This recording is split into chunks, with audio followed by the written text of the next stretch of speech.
글로벌 증시 마감 시황 전해드리겠습니다. 우선 뉴욕부터 체크를 해보겠는데요. 이날 시장은 방향성이 애매했다라고 좀 말씀드린 대로 역시 방향성이 좀 크게 움직이지 않았는데요. 다우지수가 0.08, 그리고 S&P 500이 0.3%, 거의 보합권에서 움직였었고요. 나스닥만 좀 급하게 올랐었기 때문에 1.2% 상대적으로 더 많이 밀린 하루였습니다. 키워드로 보시게 되면은 경기 둔화, 이거 딱 하나라고 보시면 되겠는데요. 우선은 뉴욕 연은 총재 발언이 있었습니다. 지금 연준은 신속하게 지금 금리를 인상시키려는 방향성을 보여주고 있는데요. 그것과 관련된 추가적인 멘트 정도로 보시면 됩니다. 존 윌리엄스 뉴욕 연은 총재에 따르면은 앞으로 있을, 그러니까 6월 FOMC 때에도 50bp 올릴 거다, 이렇게 전망을 했고요. 그리고 미국에서 지금 제일 문제가 되고 있는 게 인플레이션이기 때문에 이걸 억제하기 위해서 연준이 지금보다 조금 더 신속하게 움직일 필요가 있다라고 주장을 했습니다. 여기에 더해서 이제 인플레이션은 도대체 어디에서부터 시작된 건가? 중국에서 봉쇄가 일어나고 있고 또 우크라이나 이런 전쟁이 계속해서 지속하고 있다라는 점을 최우선 원인으로 좀 잡았었고요. 내년에는 지금보다는 인플레이션이 좀 낮아질 수 있다라고 얘기를 했지만 시장에서는 어쨌든 이 연준에 대한 긴급한 그 연준 금리 인상, 그걸로 인한 경기 침체, 이거에 대한 부분들이 계속해서 악재로서 작용을 했습니다. 자, 그리고 어제 중국의 경기 위축 자체가 또 아시아 증시, 유럽, 미국 이런 순서 좀 강타를 하는 내용이 되겠는데요. 미국에서도 이러한 분위기를 미국 지표로서 볼 수가 있었습니다. 미국 대표적인 뉴욕주에서도 제조업 활동 지수가 발표가 됐는데요. 플러스에서 마이너스로 전환이 됐습니다. 그러니까 0을 하회하고 마이너스로 내려갔다는 것은 그만큼 제조업이 안 좋아졌다라고 해석을 해보시면 되겠습니다. 중국에 이어서 미국의 주요 국가 도시들도 이렇게 흐름이 안 좋았다는 부분 시장에는 악재였습니다. 자, 섹터와 업종별 흐름 체크해 볼 텐데요. 지난주 이제 금요일 날 미국 증시가 2.3%의 평균율을 보여주면서 강하게 상승률을 보였습니다. 하지만 이게 이제 하루를 못 가네요. 바로 이렇게 혼조 흐름으로 바뀌면서 약간은 쏠리는 내용인데요. 가장 많이 오른 것, 에너지입니다. 에너지는 뭐 하루 단위로 급등락을 하고 있기 때문에 다시 한번 에너지 유가 상승으로 인해서 2.6% 오른 거고요. 그리고 경기 소비재 쪽에서는 2.1% 하락했는데 세부적으로는 전기차가 반등을 한번 줬었고 또 간밤에는 여기에서 또 차익 매물이 크게 나왔습니다. 이러한 부분을 영향을 받으면서 시가총액 규모가 큰 테슬라가 5% 이상 하락을 했거든요. 이런 것들이 경기 소비재의 하락을 주도했습니다. 다음은 종목별 흐름으로 넘어가 보겠습니다. 기술주가 워낙에 강하게 어쨌든 회복을 했었던 만큼 이날은 약간의 차익 매물이 나왔다고 보시면 되겠는데요. 기술주 내에서도 약간은 섞여 있는 흐름이 되겠습니다. 마이크로소프트가 강보합 정도의 흐름을 보여줬었고 메타 플랫폼스도 상승을 했습니다.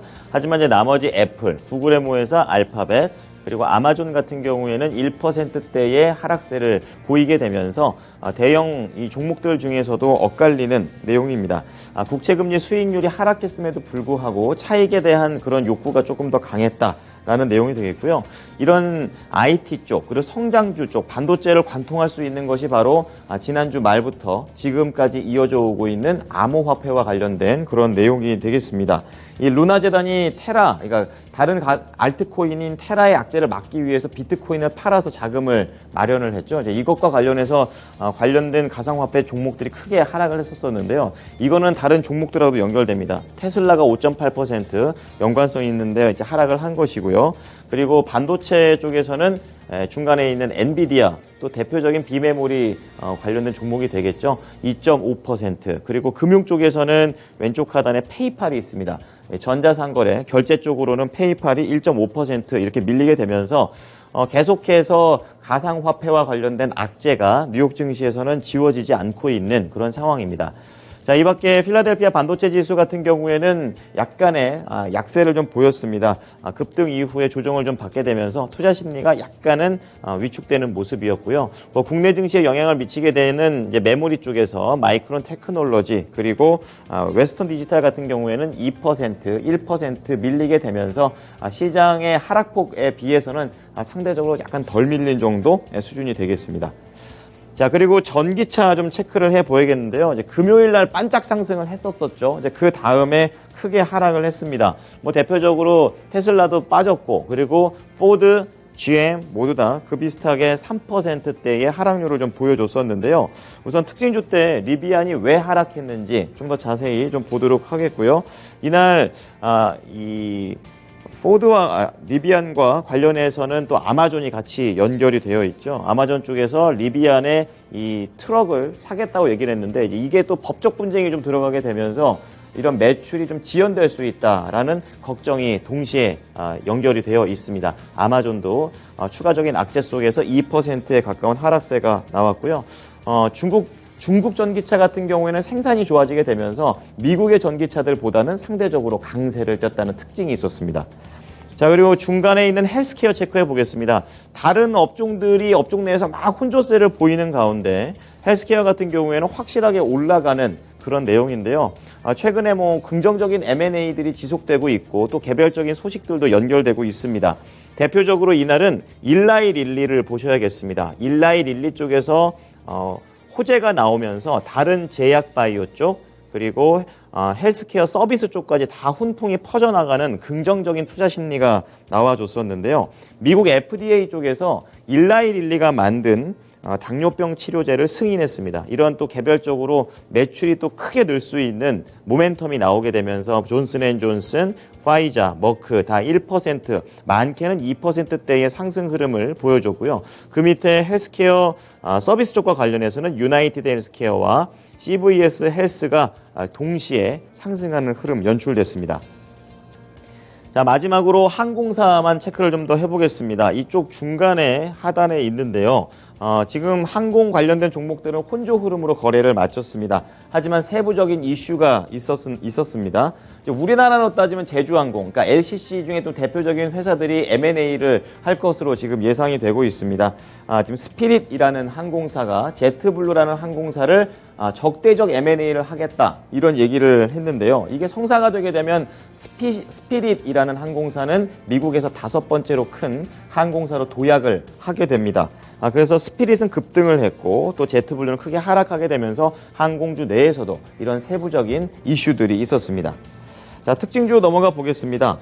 어제에 이어서 트위터를 계속 팔로우를 하고 있는 그런 상황인데요. 다시 한번 일론 머스크하고 엮이게 되면 이렇게 주가가 춤을 추는구나 이런 거를 좀 볼 수가 있습니다. 8% 또 급락을 하는 모습이었는데요. 이날 트위터는 장 초반부터 불안했습니다. 트위터 쪽에도 법무팀이 있는데요. 이쪽에서 지금 일론 머스크 CEO와 그리고 트위터 간의 이런 거래와 관련해서는 어느 정도 기밀 유지 협약이라는 것이 있는 건데 계속 떠들어대고 있으니까 이런 것이 좀 계속 문제가 되고 있는 상황입니다. 거기에다 추가적으로 머스크가 트위터 거래에서 지금 이 거래될 돈보다 더 싸게 살 수도 있다 이런 얘기가 나오게 되면서 추가적인 하락이 나왔습니다. 이 가격에 대한 재협상 소식이 나오게 된 점 좀 한 번 더 크게 악재가 되면서 37달러 중반까지 트위터는 최근에 한 번에 고점을 찍은 다음에 크게 밀려 내려가고 있는 상황입니다. 자, 두 번째로는 전기차 리비안 보겠습니다. 자, 이날 악재가 좀 많이 나왔었습니다. 금요일 날 크게 한번 반등 한번 줬었는데 이게 참 무색할 정도가 되겠는데요. 6%대 하락을 보여주게 되면서 다시금 반등의 이런 모멘텀이 꺼져가고 있는 흐름입니다. 지난주에 포드가 리비안의 주식을 매각한다 이런 얘기가 있었었는데 이제 실제로 추가로 800만 주를 주당 26달러 중반 수준으로 매각을 해버렸습니다. 이제 그런 것이 주요 악재가 됐었고요. 그리고 증권사 측에서도 전기차 관련해서 리비안 다 포함해가지고 목표 주가를 하향하는 그런 분위기입니다. 거기에다가 이 리비안의 플래그십 픽업 트럭이 에어백 쪽에서 결함이 나오면서 리콜을 500대를 하게 됐습니다. 지금 만들기도 바쁜데 지금 리콜까지 나오게 된다는 점이 추가적인 악재가 되면서 리비안은 25달러를 결국 하회했습니다. 자, 유럽 보겠습니다. 유럽도 뉴욕과 마찬가지로 역시 혼조로 거래를 마쳤습니다. 독일 닥스, 프랑스 캬크 지수가 약보합권에서 하락을 했고 영국의 푸츠백 지수는 0.6% 상승하면서 방향성이 애매모호했습니다. 현지 시간으로 15일 날 핀란드가 나토에 가입할 수도 있다 이렇게 얘기를 했었는데 그 사이에 또 스웨덴도 우크라이나 침공을 하는 걸 좀 보게 되면서 이제는 자국 보호를 위해서 좀 더 나토로 뭉치겠다. 좀 공식적으로 나토 가입에 대한 신청을 얘기를 했었죠. 그만큼 두 국가가 중립국에서 이제 러시아라든지 중국과 같은 이런 국가들에 좀 대항할 수 있는 위치로 바뀌게 되면서 분위기가 안 좋았고요. 거기에다가 중국에 대한 우려가 반영되면서 방향성이 애매한 유럽이었습니다. 자, 마지막으로 상품 시장 보겠습니다. 유가가 급등락을 계속 반복하고 있습니다. 계속해서 전체적으로 보게 되면 유가는 굉장히 높은 수준에 머물러 있는데요. 114달러로 3.4% 더 올라갔습니다. 중국의 봉쇄 조치가 이제 완화되게 되면은 원유 수요가 회복될 수 있다라는 그런 기대감 속에서 올라간 것이고요. 그리고 구리 가격은 원자재를 제일 많이 쓰는 국가가 중국입니다. 이제 중국이 경기 위축에 대한 그런 우려가 경기 지표로 좀 나왔었는데 이것보다는 우선은 달러가 약세라는 점, 그리고 이게 유가가 급등했다라는 점을 긍정적으로 보게 되면서 같이 상승했습니다. 자, 그리고 경기 둔화에 대한 그런 우려가 반영되면서 지금 안전자산에 대한 선호 현상이 나오고 있는데요. 금값 쪽에서 약간 0.3% 정도 올랐고요. 최근에 계속해서 고공행진을 보였던 국채 수익률 3.16까지 갔었는데 지금은 2.8%대 후반까지 내려오게 되면서 이날 시장에 영향을 미쳤습니다. 자, 이어서 미국 현지 연결해 보겠습니다. SH 인베스트먼트 김선형 연구원입니다. 연구원님, 안녕하세요. 예, 안녕하십니까. 네, 뉴욕 증시의 분위기가 좀 정확하게 나오진 않은 것 같습니다. 혼조 마감을 했는데요. 세부적인 재료들 소개해 주시죠. 예, 오늘 뉴욕 증시는 글로벌 경기 둔화 우려 속에 S&P 500과 나스닥이 하락하고 다우존스는 소폭 상승하는 혼조 양상을 보였습니다. 유럽연합 EU가 러시아의 천연 가스 공급이 중단되면 올해 남은 기간 경제가 침체에 빠질 수 있고 앞으로 남은 3분기 동안 평균 GDP 성장률이 전분기 대비 마이너스를 기록할 수 있으며 특히 독일의 경우 가스 공급이 중단되면 마이너스 성장을 겪을 수 있다고 전망한 점이 시장의 악재로 반영이 되는데요. EU 측은 2022년 경제 전망을 통해 러시아의 우크라이나 침공이 올해 경제 성장을 둔화시킬 것으로 예상하면서도 러시아로부터 에너지 공급이 계속되고 에너지 가격이 크게 오르지 않는다면 유럽 경제는 계속 성장할 것이라면서 올해와 내년 유로존의 성장률을 각각 2.7%와 2.3%로 예상했는데요. 이것은 이전 전망치였던 4%와 2.8%보다 모두 하향 조정된 것이었습니다.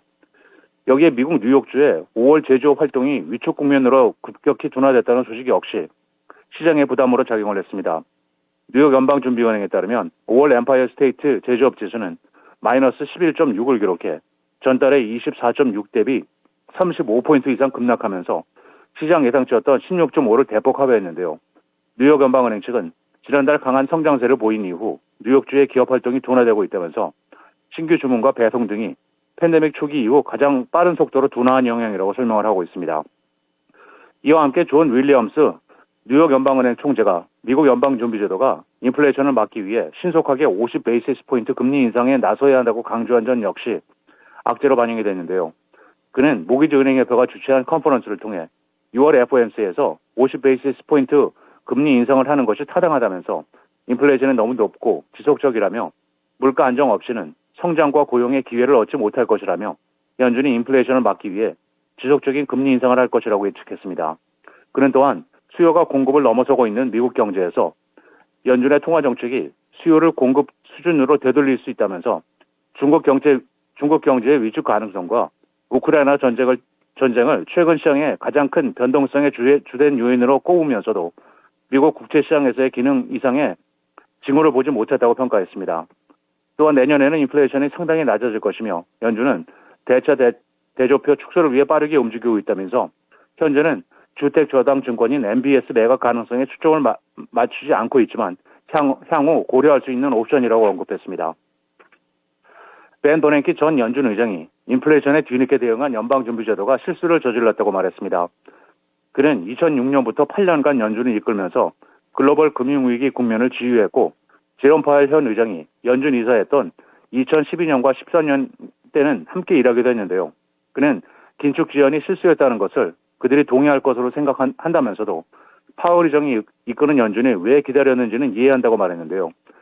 그 이유 중 하나는 그들이 시장에 충격을 주지 않는 것을 원했기 때문이라면서 파월 의장은 2013년 당시 테이퍼 텐드럼 때 연준 이사로서 회의에 참석했고 텐트럼으로 인해 시장이 흔들리는 걸 본 것이 매우 불쾌한 경험이었을 것이라면서 시장 충격을 피하기 위한 점진적인 대응은 연준이 지난해 중반 인플레이션 압력에 더 빨리 대응하지 않은 몇 가지 이유 중 하나였을 것이라고 강조했습니다. 자, 이어서 종목별 흐름 좀 체크를 해보겠는데요.